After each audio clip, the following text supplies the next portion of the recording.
ശ്രീകൃഷ്ണ ജയന്തി ആഘോഷങ്ങളുടെ ഭാഗമായി ബാലഗോകുലം സംഘടിപ്പിക്കുന്ന മഹാഗോപൂജയ്ക്ക് ഒരുക്കം പൂർത്തിയാക്കിയതായി ഭാരവാഹികൾ വാർത്താ സമ്മേളനത്തിൽ അറിയിച്ചു. ബാലഗോകുലത്തിന്റെ പേരിൽ നടക്കുന്ന ഗോപൂജ പശുക്കളെ പൂജിക്കുക എന്നുള്ളത് സർവ്വദേവതകളെയും പൂജിക്കുന്നതിന് തുല്യമാണ് എന്ന സങ്കല്പത്തോടു കൂടിയാണ് നാം ഇത് ആചരിക്കുന്നത്. സെപ്റ്റംബർ 2 വൈകിട്ട് 4 ഗുരുവായൂർ ക്ഷേത്രത്തിന്റെ വടക്കേ നടയിലാണ് ഗോപൂജ.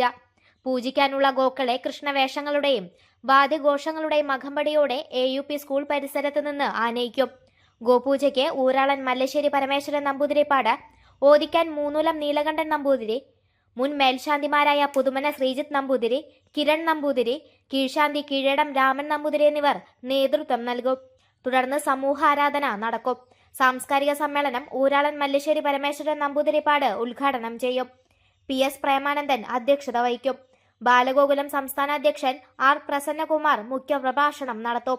മൗനയോഗി സ്വാമി ഹരിനാരായണൻ, സ്വാമി സന്മയാനന്ദ സരസ്വതി എന്നിവർ അനുഗ്രഹ പ്രഭാഷണം നടത്തും. ബാലഗോകുലം ഗുരുവായൂർ ജില്ലാ അധ്യക്ഷൻ PS നാരായണൻ, റവന്യൂ ജില്ലാ ഉപാധ്യക്ഷൻ KM പ്രകാശൻ, മുഖ്യ സംയോജകൻ MS രാജൻ, കാര്യദർശിനി TK ബാലൻ, സഹകാര്യദർശിനി C മാധവപ്രസാദ് എന്നിവർ വാർത്താ സമ്മേളനത്തിൽ പങ്കെടുത്തു.